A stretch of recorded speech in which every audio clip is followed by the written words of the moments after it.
Good afternoon, everyone. I'm Elizabeth George, Chief Membership Officer with the American Guild of Organists, and I am so pleased to welcome you today to a webinar that I think is going to help a lot of you chapter leaders that have to do publicity. And it is aptly titled, The Power of Publicity, Promote Your Chapter Events Through Media Relations. And we have with us a media relations guru who I'm going to introduce in just a minute.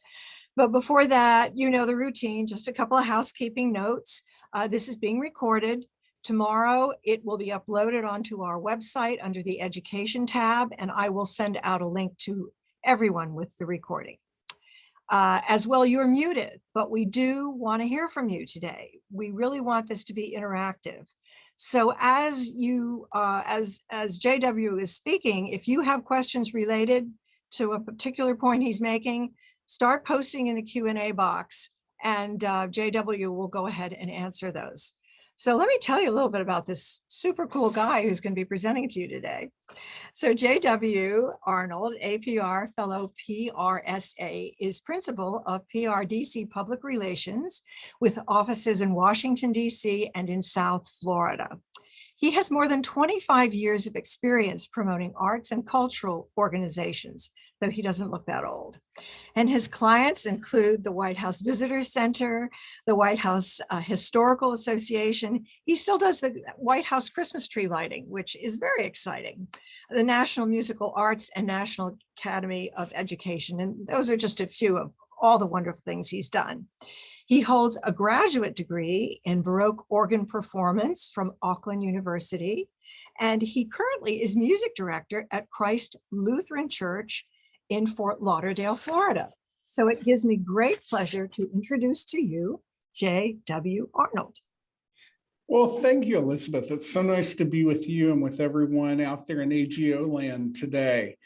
I hope everybody's recuperated from a long Holy Week, whether you were celebrating in the Western churches over a week ago or in the Orthodox Church this weekend. I know everyone's been working hard just as I was during the week, and we certainly earned a break, but we're not going to get one today because we're going to talk a little bit about publicity. I'm going to share my screen.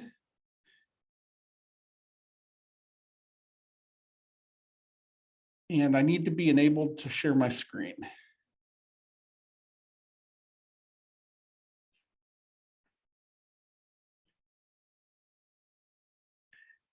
I'm sorry. Go ahead. There we go.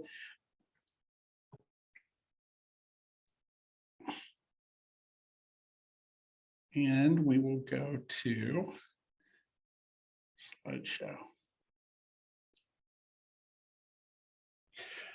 So as Elizabeth mentioned, the topic today is the power of publicity, and we're going to look at ways that we can promote your chapter's event using media relations. Now, when you think of media relations, we're talking kind of the old PR, publicity, public relations. And to begin, I'd like to tell you just a little bit about my journey, because I think it was sort of a windy road that got me here. As Elizabeth mentioned, I actually hold degrees in music education and organ and harpsichord. I had the opportunity to do my graduate degree in New Zealand as a Rotary Scholar.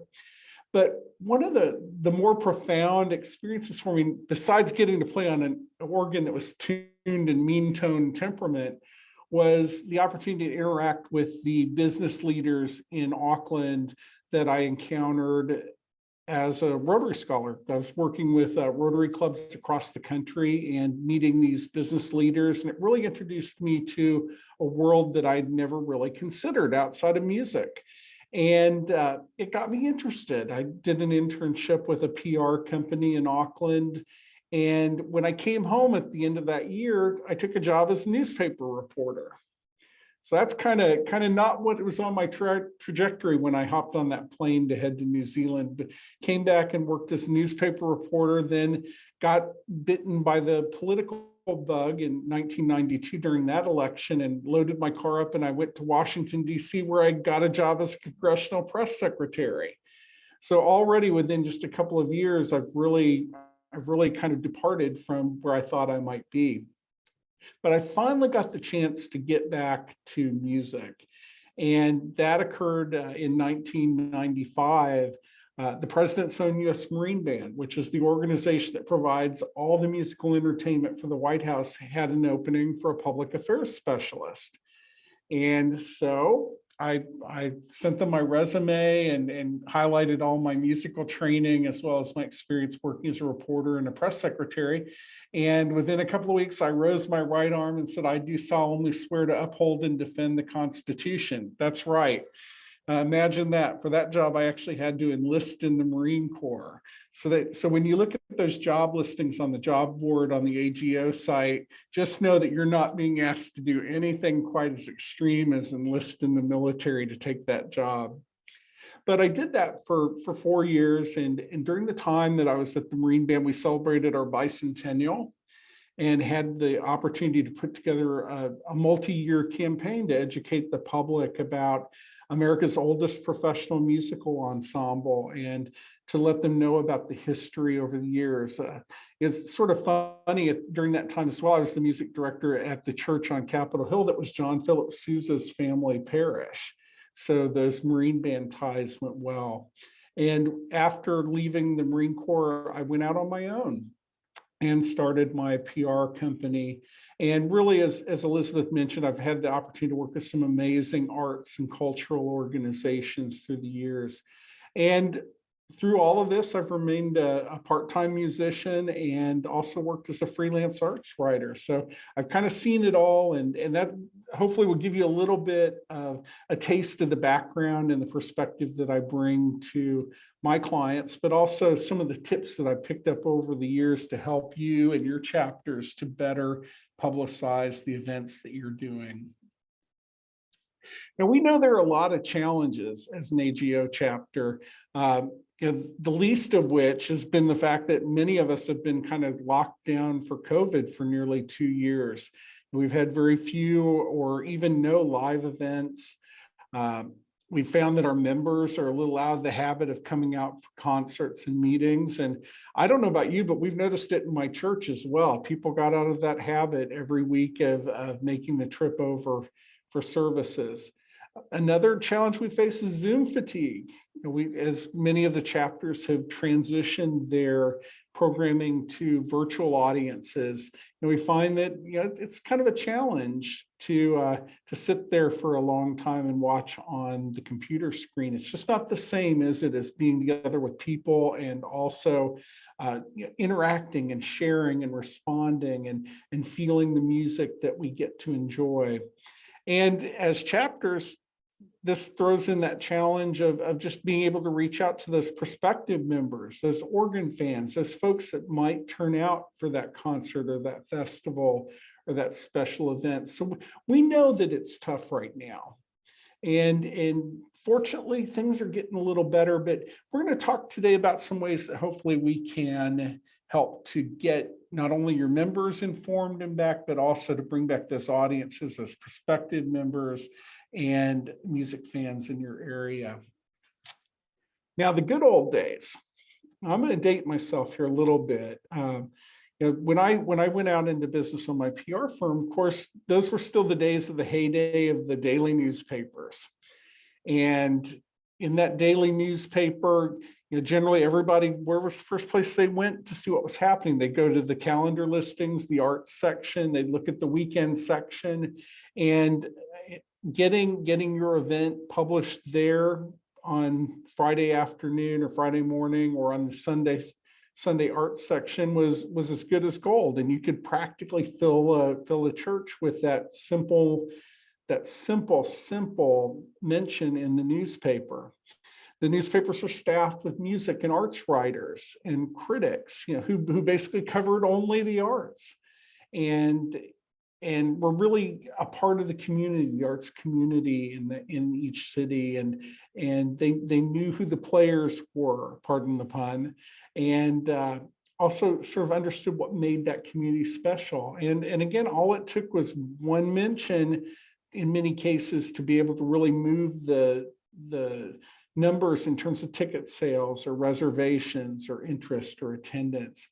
But Those were the good old days. And we all know that this had started to change even a little bit before COVID, back in the late 2008, 2009, in the economic slump, the Great Recession. Media took a big hit in those days, and so it changed things. So we have a new media landscape right now, and it's important to understand those daily newspapers that used to be the king of the hill in each of our communities are continuing to struggle. Many have closed up. Many have adopted new business models. I'll give you a great example here in South Florida. The South Florida Sun Sentinel, my local paper, really has turned its editorial towards entertainment in the broadest sense, and really focused on the types of events and coverage that is driven by tourism, because tourism is such a big industry in our area. But knowing that can help me when I'm helping to or working to get the word out. We also find that our NPR, our public radio and television stations, are very much understaffed right now, even though they have a nonprofit business model. Many of them are finding that they're being challenged as well. And so often our events are on a weekend, and it's amazing that maybe a big accident on the freeway can actually draw 3 news helicopters over on a Sunday afternoon, when ideally we'd love for them to be at a concert or covering an interesting cultural story. And then the other rise that's happened in the media that I think is really important and to kind of get into our minds is that we're seeing this explosive growth across the country in community and nonprofit news websites and specialty arts sites. I can think of sites here in South Florida. We have South Florida Classical Review, which is essentially a website, a blog, but it's the authoritative source for news and reviews of classical music in my area. If you're in the Dallas-Fort Worth area and you're a theater fan, they've got a fantastic nonprofit site called Theater Jones that has a team of critics that go out and are covering regional theater in their area in a way that the traditional media never could. And I know that there are sites like that all over the country, and they're really worth paying attention to, because I think that's going to be the model for publicity and for entertainment journalism moving into the future. And the reporter's life has changed a little bit too. Reporters have very tenuous job security, and it's not unusual to see an announcement about scores of excuse me, veteran newspapers being laid off after 10, 20, 30 years at their outlets. For the ones that have managed to stick on and adapt and survive, even then, every new day could come with a layoff. So it's very scary, I think, to be working in journalism today. There are also much broader beats. So one of my favorite examples here in South Florida, one of our leading entertainment reporters actually spent 20 or 25 years as the fashion editor. Yes, our newspaper had a fashion editor, and there was a demand for that. And then as the model changed, then he began covering theater, and then began covering entertainment, and then began covering more tourism type of subjects. And reporters have to do more with less. They're expected to maintain their own social media sites. It's not unusual when you tune into your evening news, you'll see their Twitter handle under their name now when a reporter is giving a report. They're expected to contribute blog posts. The Washington Post actually a few years ago actually advertised for an opinion writer, and the job criteria is that they would post 4 times a day. That's a lot of posts in the course of a day. They're also expected to do video and to contribute multimedia. We all know that video is king, and I'm sure that many of you out there watching, you pull up your phones and you'll catch those, maybe some TikTok videos or YouTube or some of the new Facebook short videos that are so popular. A newspaper reporter gets 200, 300, or 400 emails a day.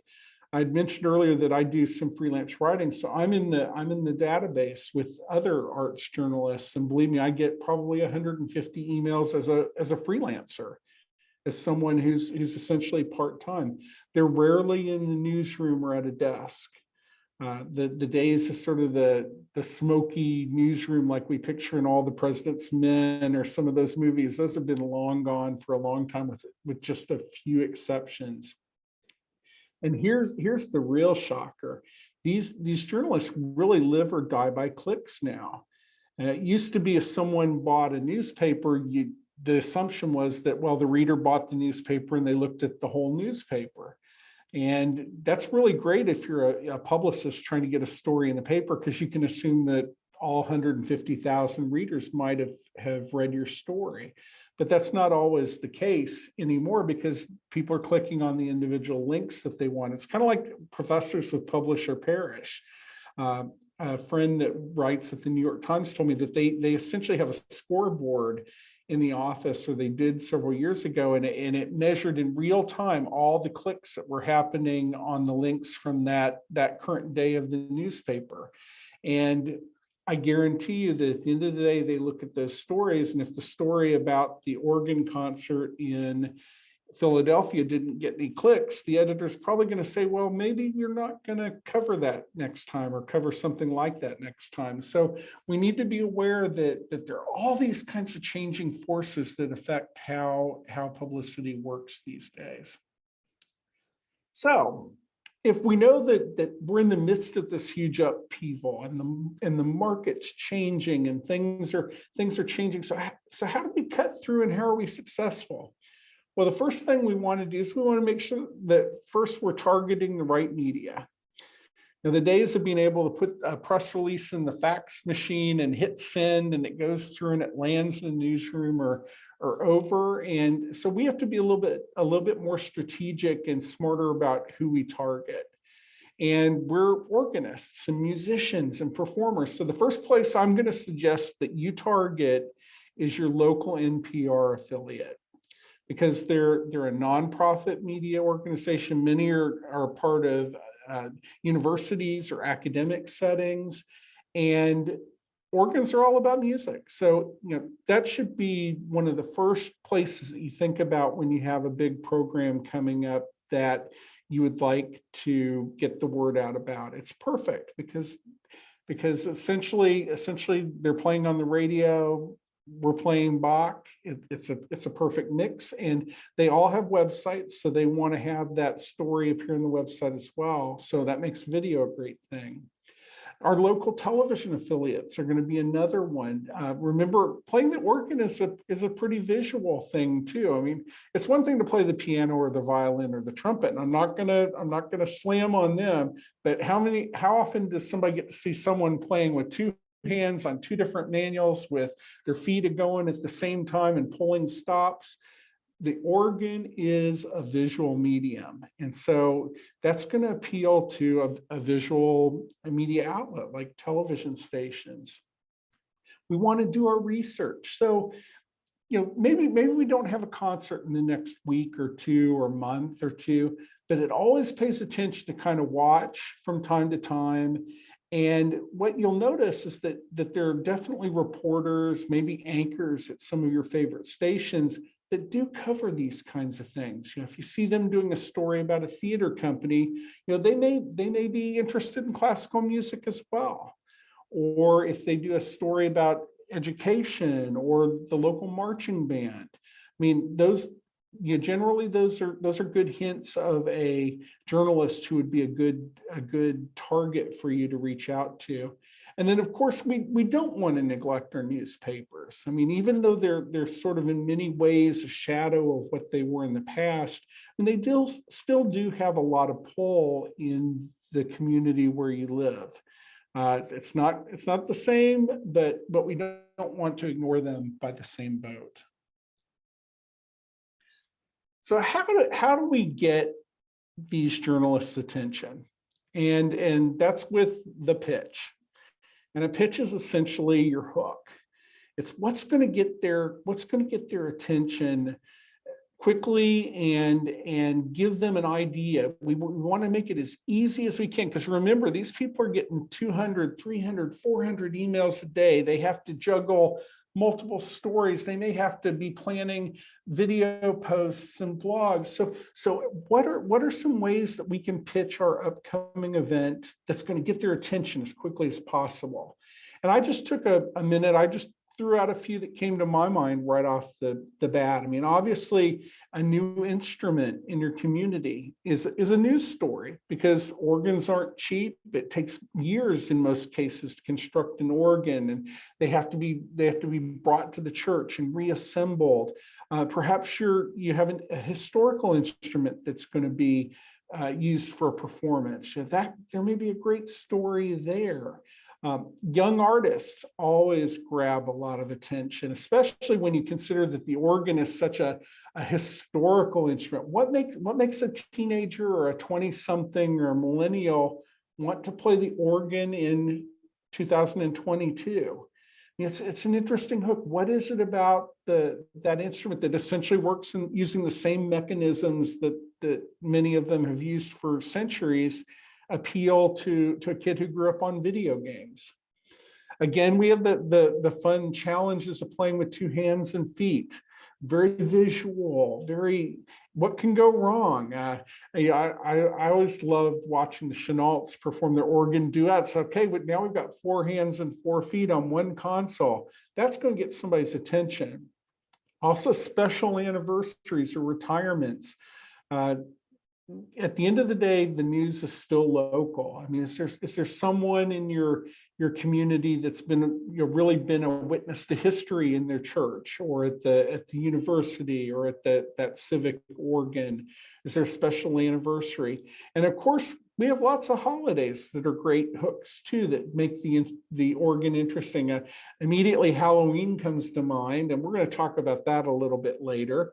We also know the tale of Silent Night on Christmas Eve. That's a hook to maybe interest a reporter about the music at your church, or a program that your chapter is doing around Christmas time. And of course, we just went through Easter, and Easter's not the same without that organ contributing to the triumphal sounds of the morning that morning. So those are just a few of the kind of ideas to think a little bit outside of the box when you're pitching these ideas.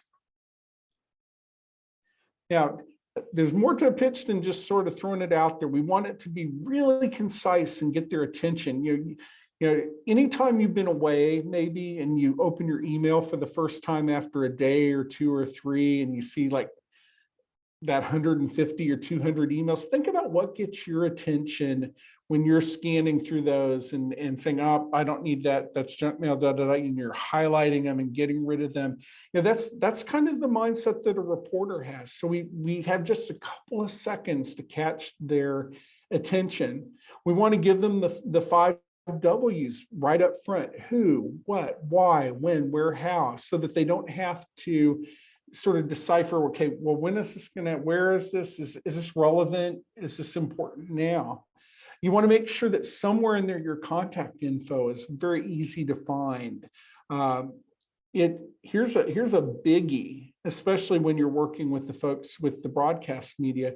You know, do you have any video available? Do you have it? Does your guest artist coming in have some YouTube videos that you can send them so that they can incorporate some coverage of that artist performing? And then another key point is you've got to allow plenty of notice and time for follow-up. You know, being in South Florida where I cover the arts, you know, one of the things we're notorious in Miami and Fort Lauderdale is like sending out a release 2 days before the concert or a night before the opening and saying, hey, can you cover this? I literally got an email yesterday wanting me to write a story about a show opening later this week. And it's like, there's just not time to plan for it. So these are all really, really important points to kind of keep in mind as you start this process. You know, make sure that you know. I mean, I've gotten many releases from time to time, or pitches or emails where they either forgot to tell me the date of the performance, or maybe they forgot to tell me where it is. And And one of the funny things, if there's anybody watching today from Florida, you'll get a snicker out of this, because I get pitches from publicists promoting things that are happening maybe in Jacksonville or Tampa. Well, Jacksonville's like a 4-hour drive away. Tampa's another 4-hour drive away. So it's obvious that they don't know the area, and so it's so important to make sure you give that reporter every crucial and important piece of information that you can right there. So let's do some examples. These are going to be kind of fun, and you can laugh with me too. I tried to make them a little fun too. This one is for an example of a new instrument. So the Holy of Holiest Church in our town will dedicate a new $1 million pipe organ on Sunday, May the 15th, 2022. You'll notice that I've bolded some things because I think that they're kind of key in the points I pointed out. The organ took more than 3 years to construct and includes more than 1,000 pipes. Internationally acclaimed concert artist, Oscar organist. Has everybody heard him perform? I don't think he's going to be in Seattle, but he's going to perform an eclectic program of classic and contemporary works. So that's that piece of that hook there. We want to get them excited. So we've told them what's happening, a new $1 million pipe organ. We've told them when it's going to be and where, and we've thrown out this fact, it took 3 years to make this instrument and 1,000 pipes. Now, we all know that 1,000 pipes isn't a whole lot of ranks on an organ, but that sounds pretty amazing to a reporter, when they're trying to picture this instrument being installed in the church in your community. So then we follow up, and we want to help make this easy for them. We want to give them the ideas of the stories that they could write. So we'd like to invite you for a tour inside the organ. Well, that sounds pretty cool, because I guarantee most people have never been inside an organ. We have some video, but you're also welcome to film inside the instrument, record demonstrations, and interview the builders. So again, we've kind of given them an idea of the things that they could do. It's not just, well, we're having a concert, we'd really like for you to come, or we're saying, hey, come in here and you can come inside the organ and see the insides of it. We can film, and I think that really helps to make it interesting. We got to make it sound exotic and fun. And then of course we thought, can we schedule an appointment next week? Don't just say, we'd like to hear from you. This is kind of like when you send out a resume or a job interview. Say, can we schedule something next week? Let them know when you want to talk to them, tell them where to contact you. And of course, we've included the information. Now here's a little tricky thing that happens a lot of times. Make sure you've got it up on the website when you send them that pitch, though, because if they see this, they say, this sounds really interesting. Then they go to the website, there's no mention of the concert. Uh-oh. That might throw a little wrench in things. JW, I have a question. Yes, ma'am. At the end of the first paragraph, when you've said internationally acclaimed concert artist, I love it, concert artist, Oscar organist will perform an eclectic program of classical and contemporary works. If you had a snippet of the video of this person, would you put the link there? You absolutely could. Okay. Absolutely. And that's the really great thing about the internet these days, because all it takes is a link, and at least it's there if they get interested. And we'll see in a couple others, some other examples. That's an excellent point, Elizabeth, though. But you see how we took what could be just a humdrum story about a new organ, and we made it exciting. And that's what we want to do. So let's look at another example. Okay,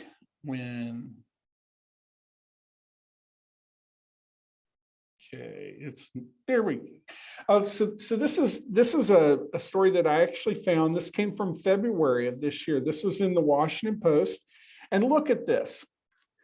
They followed the description right to the T. 2 years in the making, a new pipe organ makes its debut.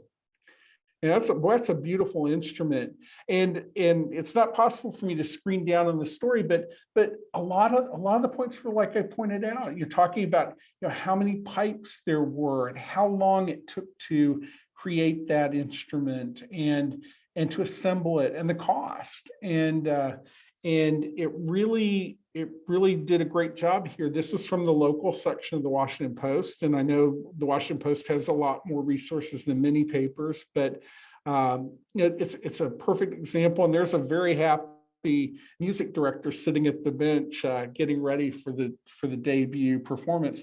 I would bet that he reached out to the columnist, because we see that a columnist has written the story and probably pitched right to them. So let's look at another example. So this is a guest performer.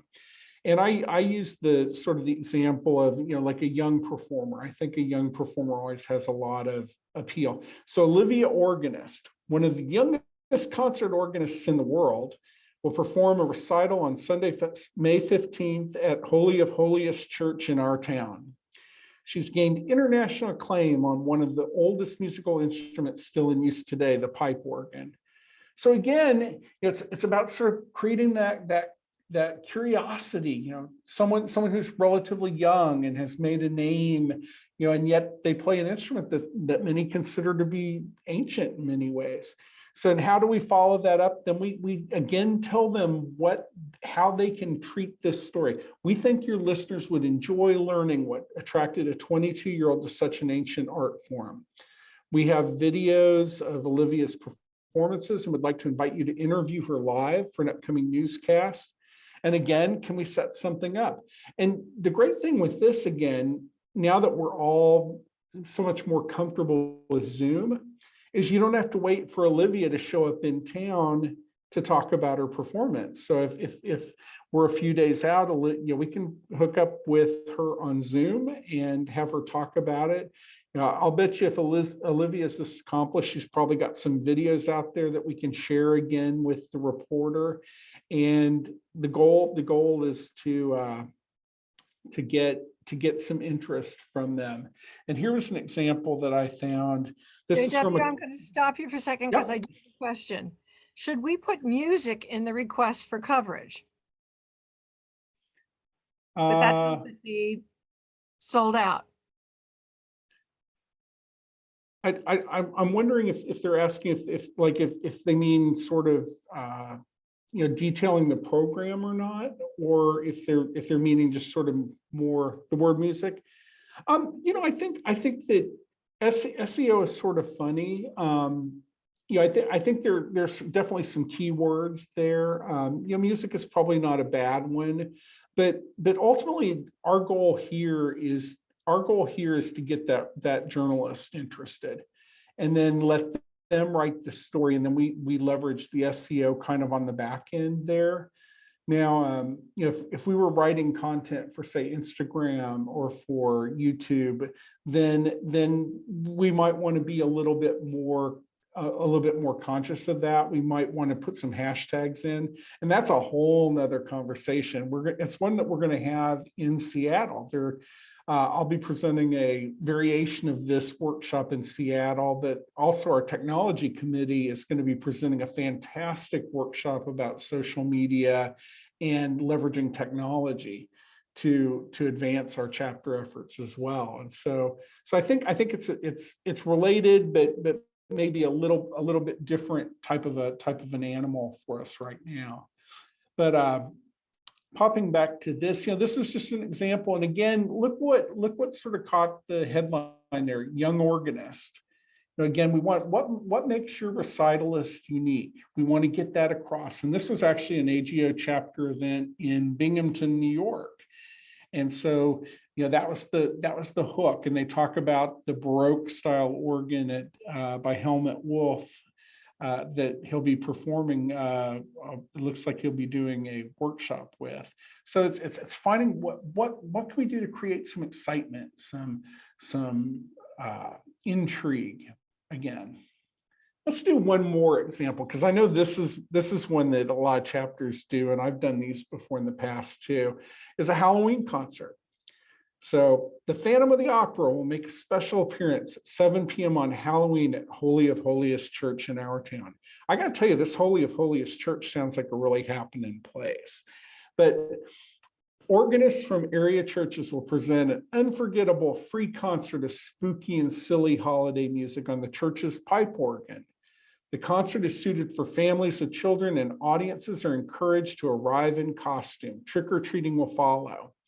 So this one's really about that experience for the family, or for, obviously the Phantom of the Opera gets your attention. You say the Phantom of the Opera, and what's the first thing anybody thinks of? They think of the organ, don't they? So we hit a home run there. We've got our information. And then other keywords: free concert of spooky music. We invite families with children again. And these are the kinds of things that, believe it or not, you really have to point out to your journalists and your media people. We can't assume that they'll necessarily know that this is a good concert for children. And we all know that we're celebrating the young organist, and the best way to get more young organists is to hook them while they're young on the organ. So this is going to be a fun one. And here's how I chose on this one to sort of use to give those hints to them about the assets that we have. We have video from last year's concert, always a great thing to have. Or several members would be happy to dress up for interviews in advance. Bad writing there, but ignore that last phrase there. They'd be happy to dress up for interviews in advance, period. And talk about this as a community tradition if it's something you've done before in your community. And here's one that I've actually seen this on TV. I saw this on a travel program from the United Kingdom. We can even teach you how to play a few notes of Bach's famous toccata and fugue in D minor on camera. Imagine that. You get a journalist up there in the organ loft, they play da da da. That's all it takes. But boy, they played it just like the Phantom of the Opera.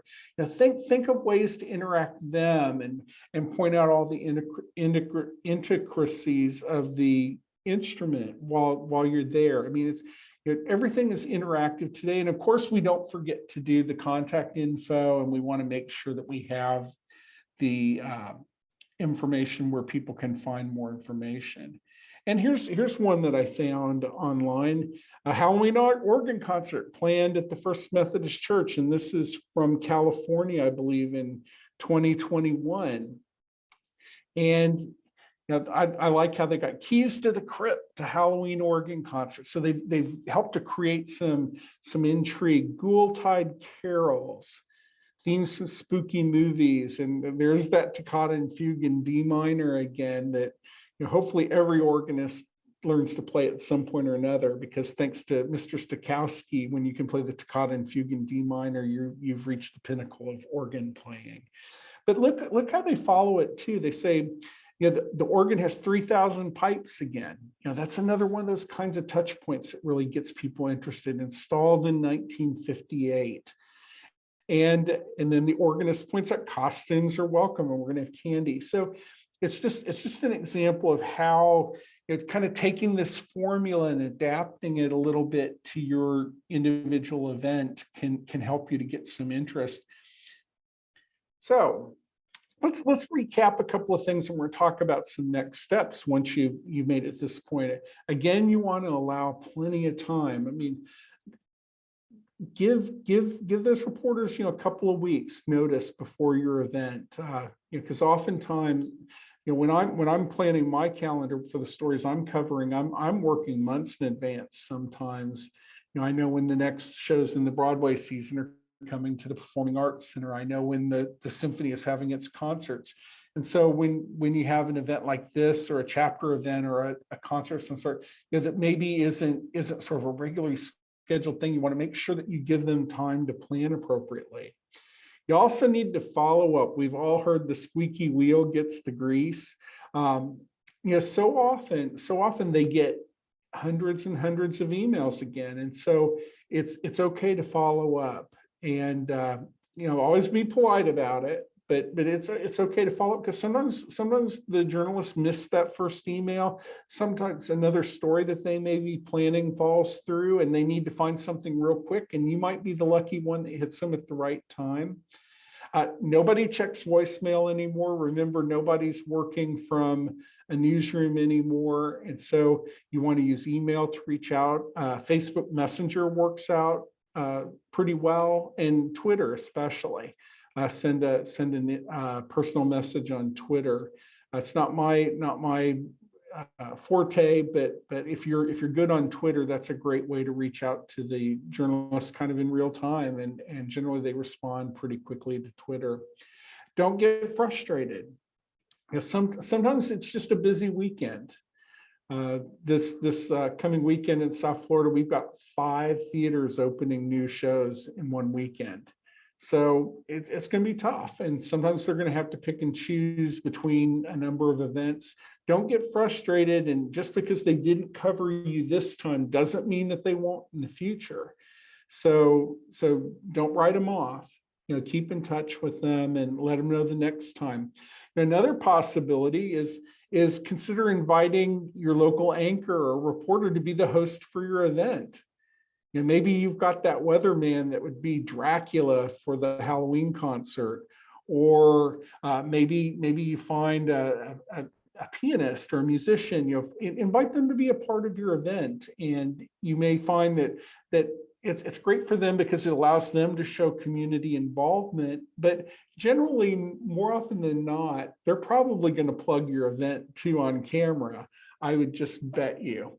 And then finally, it's just all about keeping in touch. So after you've had an interaction with that journalist or reporter, you keep in touch with them. You don't forget to send them notices about your upcoming events. You're not going to hit a home run every time. They're not going to be able to cover every concert that you do or every program, but every now and then there's going to be one where the timing is right for them, or the subject or the artist or the theme hits. And so you always want to keep in touch with them so that they'll be on the lookout.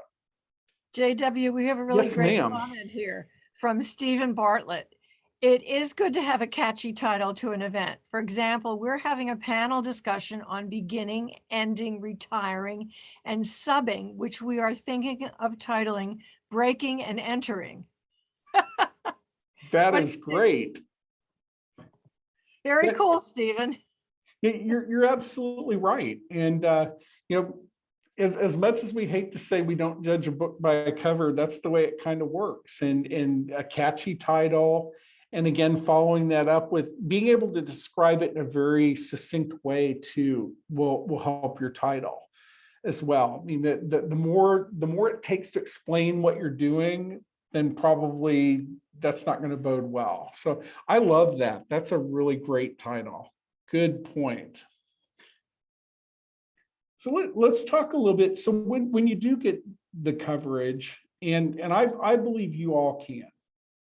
I have confidence. And I think that this is a great time, as our arts organizations and our venues and our churches and our performing halls open up. I mean, we're all craving live performance. And this is a great time to come out with a clever program that's fun. And if you're successful in getting the word out, don't forget to share those links and videos when they do those stories and post it on their news site or NPR. Generally, you can share even an audio story or their webpage version of it. Be sure and share those everywhere you can, because that's the power of social media. It works exponentially, and encourage your members to also share those announcements. Be sure and comment on those websites.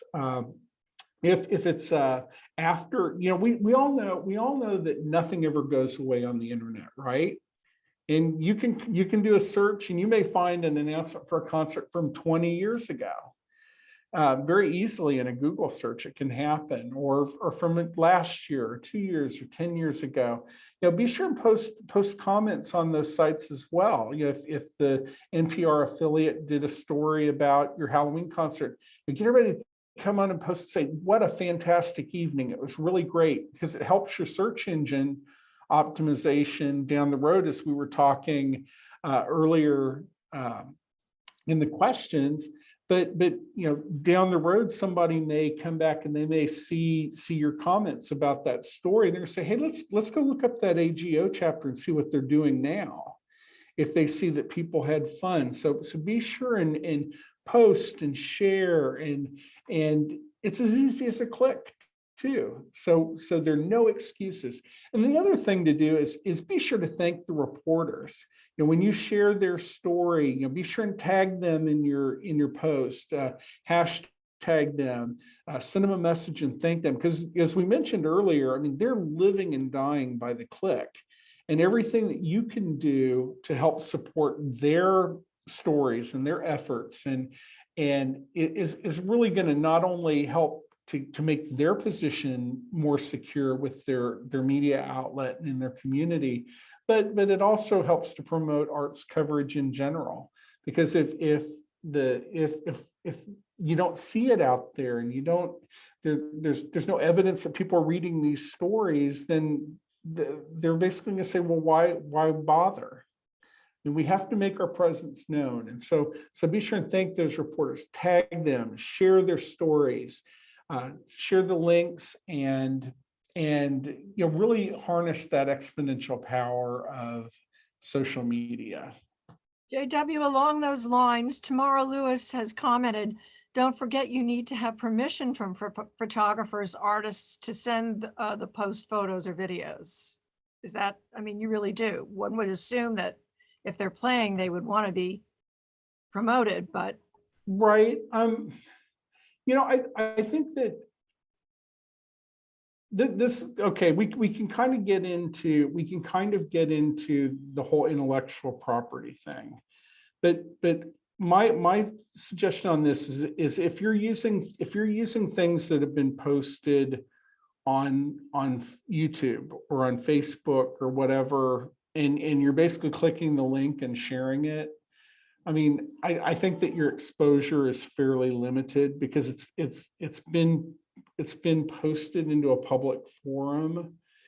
And now I'm gonna jump right back, because I know there's probably someone in the audience that's saying, oh my gosh, and they're right. I mean, we do have those issues. And I think as church musicians, we've really dealt with that. I mean, we always assumed that if we bought the hymnal, we had the right to use the hymns on Sunday while we had the hymnal.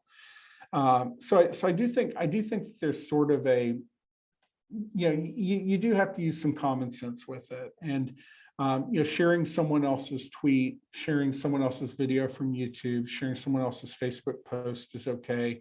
If the artists have provided you with the assets, I mean, obviously that's a different story.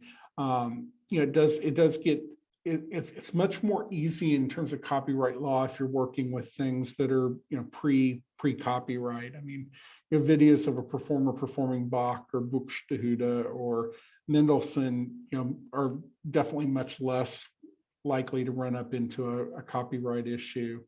But I think that's probably a topic for an expert other than me who can really dive into that. And but I, generally with my clients, I sort of go with the idea that, as long as with copyright material, if you're not posting it originally, you've pretty much sidestepped some of that. And then I'm going to just qualify that with check with the legal expert if you have any questions. Let's see if I can make this go to the next screen. It kind of freezes up every now and then.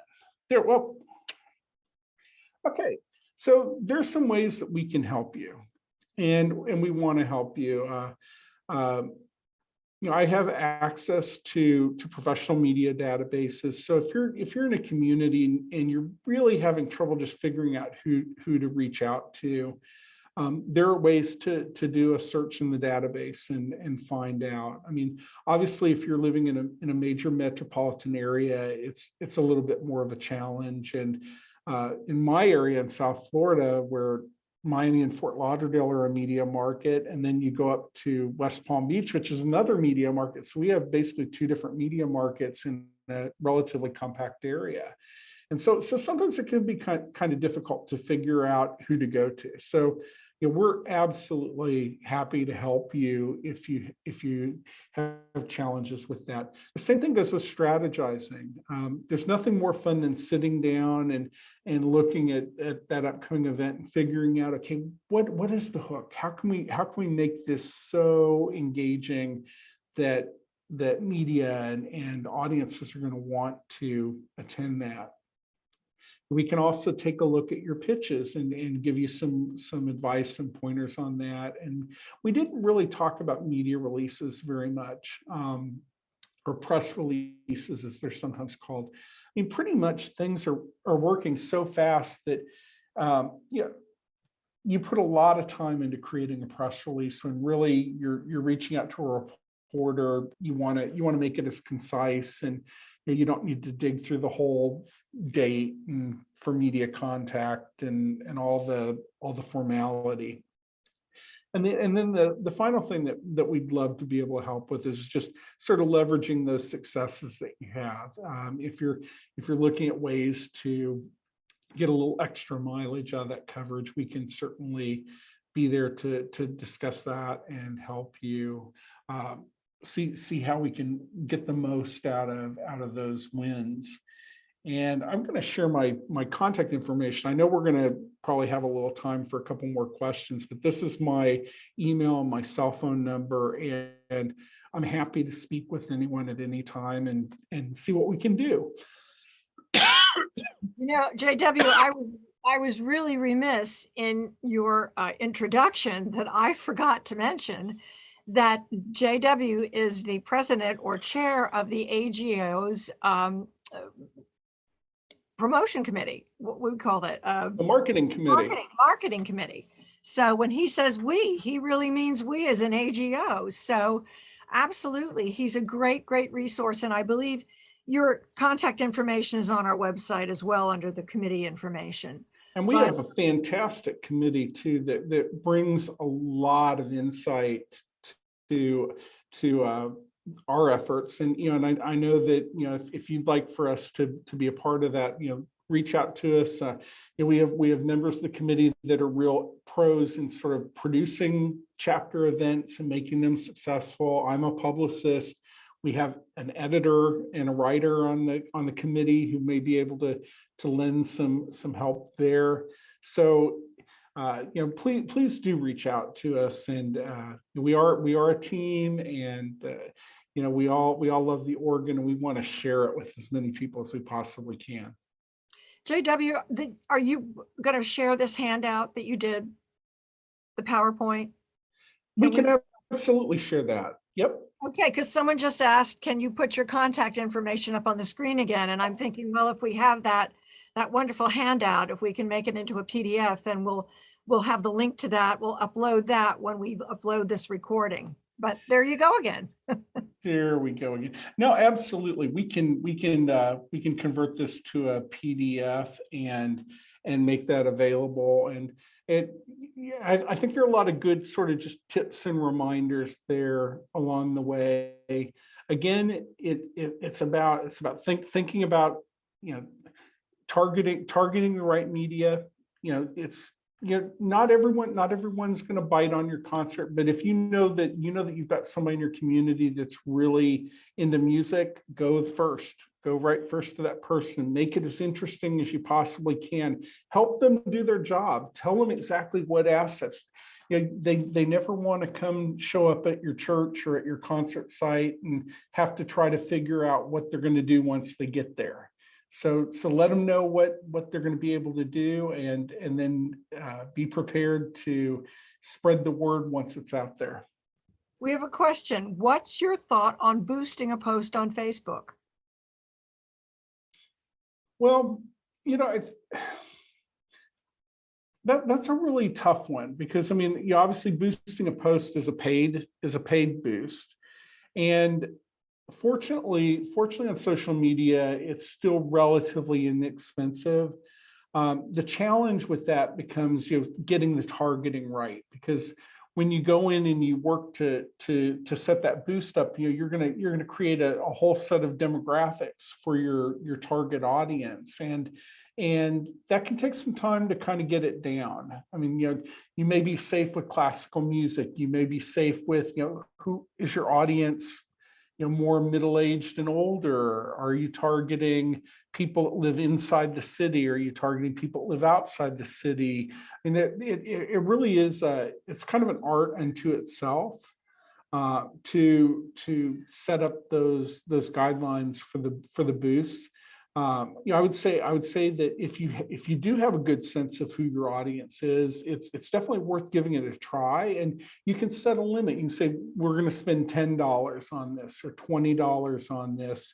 And kind of the great thing is that they'll come back at the end of the spend and they'll give you a lot of the breakdown, the analytics on how it worked, and you'll find out pretty quick, well, this one didn't really, even when you have plenty of money, sometimes it's hard for Facebook to target the right people to do that boosted post.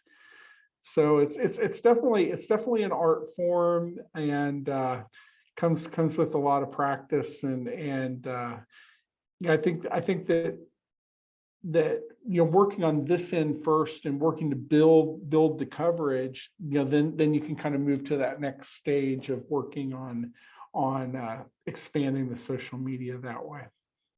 Okay, couple more comments and a question. What are your thoughts about getting churches to advertise concerts? It used to be easy to put up posters and announce concerts. We had an interesting situation with my church, and as Elizabeth mentioned, I play at a fairly small but a traditional Lutheran ELCA congregation in Fort Lauderdale, but we're located kind of adjacent to the LGBT community in Fort Lauderdale, and the publication that I write for there, they actually switched from print advertising to digital advertising. And for about a year and a half, they were a part of a kind of a weekly page that had communities of faith in it. So it's basically an ad for churches, and we probably all remember that in our community newspapers as well in the past. So they did that for a year or so, and then they switched to digital. And we found that the digital advertising worked much better for not only for church attendance, but also for sort of engagement with the community. So I do think that digital advertising has come a long way in terms of, now that everyone has a smartphone and they're getting their news through social media and through digital.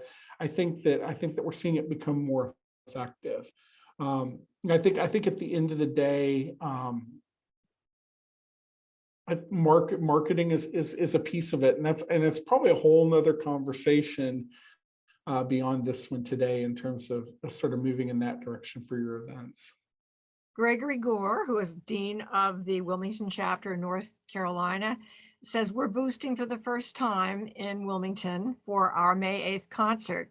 So as JW said, what will be interesting then, Gregory, is to really take a look at those analytics and see how successful you were with that. But I wish you the best of luck, and I'm sorry I can't be there for it. But I hope you'll share that with us on the marketing committee. I mean, we would love to know sort of how your experience went with that. And even in terms of sort of where you cashed your net in setting that boost up, and we would love to know. I think that would be information that would be great, and we can compile that if there are other chapters that are starting to move in that direction. We can compile that into some sort of a resource where different chapters can look at those and see what may, because we all know that the same thing doesn't work for every chapter or every community. But we can see some of those trends, and we may find that you may find that searching for classical musical lovers or classical music lovers is a good one. Maybe organ. I don't know in that community if there are enough organ lovers that it would reach beyond your chapter, but it would be interesting to see how many folks, because you put in all of those criteria, and as you go and you add or subtract, Facebook will actually sort of tell you what your reach is. So if we say in a county or we say, 25 miles from Wilmington, and then we add classical music. Then we might add age demographic. Let's say we go 40 to 60 or something like that. Then it would tell you, or if you change the ages, it'll kind of give you a range that may vary as you put together those various combinations. It's fascinating stuff. That's amazing. It really is. And that, you're right, that could be a whole other webinar, but Absolutely. I encourage you, Greg, and I know Gregory will, but as others do, begin to post, share your analytics, share the results with JW.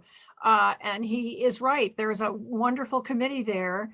And Leslie Wolf Robb, who is our counselor for communications, is so thrilled with the people on it. And I just want to thank you, JW. This has been so cool. What a great, great webinar. And people were obviously engaged and commenting. And so, now you're going to have to do a few more of these for us. This is just whet our appetites. Well, thank you everyone for joining us today. As I said, we will send the link to this out to every chapter leader tomorrow after I have got it up on our YouTube page. And I just want to do a couple of promotions. May 9th, we are going to be having a chapter leader town hall meeting at 4 p.m. Eastern Daylight Time. And I really hope as many of you as you can will attend. We're going to be using AirMeet, our new software. There'll be time for some networking. And then we're going to go on to the main stage, which is our town hall, where is your opportunity to ask AGO staff, AGO key volunteers questions, and also meet perhaps some of our new leaders as a result of the elections that will be tabulated by that point. So that's on May 9th at 4 o'clock. And then the Committee on Career Development and Chapter Support, or Career Development Support, is going to do a follow-up to their other webinar and this is really, I really think this is going to help those of you who are struggling in searching for jobs. Know your skill set, job searches and job descriptions. So learning how to read between the lines of job postings, to interpret job descriptions, to make sure expectations are clear between the employer and the musician. And that is going to be on May 16th. And I believe they're doing this at 8 o'clock in the evening, Eastern Daylight Time. We're trying to find the sweet spot. And we have 7 different regions that we have to support as far as time zones. So that's going to be at 8 o'clock. And that information, as well as the registration for the May 9th town hall, is up on our website under the education tab. So I encourage you to sign up for those 2 upcoming events. And again, JW, thank you so much. Really appreciate it. What a great, great presentation. And we will look forward to, I hope some of you will be coming to Seattle to participate in that wonderful workshop that he will be doing. Okay, everybody, take care, stay well, and we will see you soon. Bye-bye.